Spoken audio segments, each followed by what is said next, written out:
हाय Meakin, क्या हाल चाल? बस देखो अच्छा खाना खाया है और क्या तेरे साथ।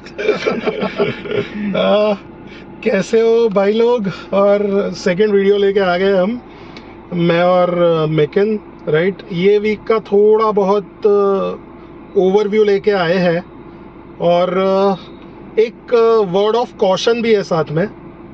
सो यू नो, जस्ट बहुत ज़्यादा बुलिश मत हो जाना मार्केट पे, ठीक है। टेक्निकली कुछ लेवल्स की बात करें तो निफ्टी जब तक 22,151 के ऊपर प्रॉपरली क्लोज नहीं देता है तब तक बहुत ज़्यादा बुलिश मत होना। ट्रंकेटेड वीक है, 3 दिन है ट्रेडिंग डेज, ठीक है। और मिकिन थोड़ा डिटेल में बताएगा तुम्हें यूएस में क्या हुआ, राइट। हम लोग थोड़ा गैप डाउन खुलेंगे ट्यूसडे को, लेकिन the thing is you know, quality shares में अभी भी स्कोप है, तो उसके ऊपर फोकस करना। हम लोगों ने लास्ट वीक में बोला था कि अगर बुलिश होना है तो लार्ज कैप्स पे होना, और थैंक्स टू फेड की कमेंट्री के बेस पे जो यूफोरिया क्रिएट हुआ, उसके कारण क्या हुआ कि वो व्यू सही पड़ गया। स्मॉल कैप भी थोड़ा संभल गए, मिड कैप भी थोड़ा संभल गए, राइट। हम लोगों ने हमारे जो फ्री चैनल है उसके ऊपर एक शेयर दिया था जिलेट करके, वो बेसिकली 21,000 करोड़ की कंपनी है, तो आप लोगों के हिसाब से उसको स्मॉल कैप समझोगे, मिड कैप समझो, जो भी समझना है समझो।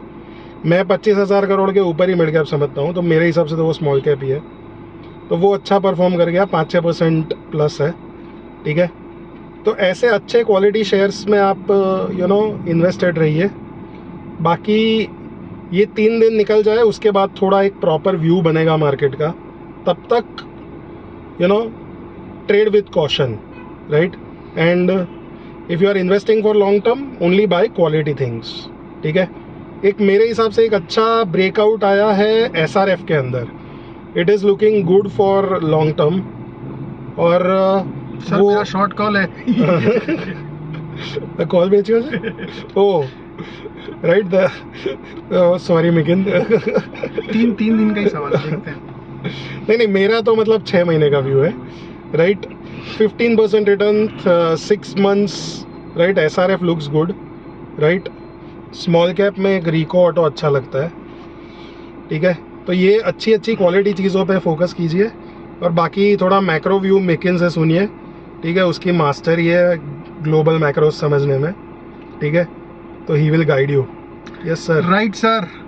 And all of you wondering कि ये गाड़ी से क्यों आ रहे हैं, तो थिंग इज ये पूरे वीक मनन के सेशंस और मेरे सेशंस साथ में ओवरलैप हो ही नहीं रहे थे, but then we said video तो बनाना है, तो वीडियो तो बहाना है, लेकिन हम अच्छा कुछ खाना खाने आए थे और अभी खाना खा के बाहर बैठे हैं and we are doing this.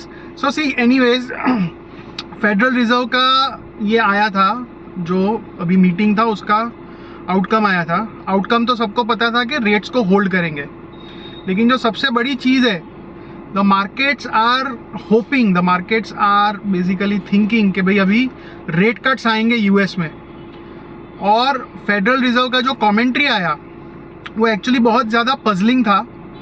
उन्होंने ऐसा बताया कि भाई हमारे जो एस्टिमेट है जीडीपी के और इवन इन्फ्लेशन के, वो पिछली मीटिंग के मुकाबले ज़्यादा हो गए हैं, they have revised it upwards. But still जो जेरोम पावल साहब है उन्होंने बोला कि फिर भी हमें लगता है, जैसे पहले भी लग रहा था, कि 3 रेट कट्स अभी भी होंगे। मतलब इन्फ्लेशन ऊपर है थोड़ा, जीडीपी भी ऊपर है थोड़ा, but still somehow they feel के रेट्स ऊपर आएंगे, सॉरी रेट कट्स, फिर भी 3 रेट कट्स हो जाएंगे। तो ये जो स्टेटमेंट था वो मार्केट ने बहुत पॉजिटिव ले लिया कि 3 रेट कट्स आएंगे और पार्टी शुरू होगी, और उसके एंटिसिपेशन में all equity, all risk assets are going up. But मेरा जो पर्सनल व्यू है वो ऐसा है कि this can be short lived, because क्या होता है यूएस में around 10th of every month inflation का डेटा रिलीज होता है। तो हुआ ये है कि जनवरी, फरवरी और मार्च जो भी इन्फ्लेशन का वहाँ का डेटा आया है, CPI कंज्यूमर प्राइस इंडेक्स, वो एस्टिमेट से ज़्यादा आया है।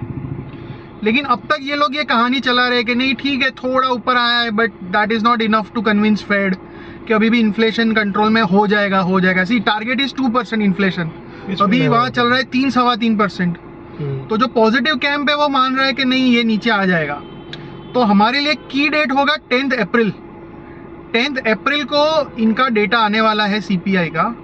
तो उसमें अगर फिर से अगर ये आता है कि inflation is not in line, inflation थोड़ा भी ज़्यादा आता है, तो जो जून में रेट कट की बात है it will go out of the window and things can turn very ugly.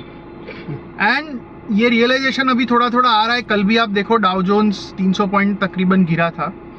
So as Manan said, still it's not time to be very bullish. ध्यान रखिए, लेना है तो सिर्फ क्वालिटी लो, और जिनको ज़्यादा रिस्क नहीं लेना है, लॉन्ग टर्म में जाना है, निफ्टी का ETF या निफ्टी नेक्स्ट का ETF ले लो, लॉन्ग टर्म जिसको करना है, that will be very sensible thing, right. So this is all from me. फिर से मिलते हैं next week. Yo bye. Okay bye.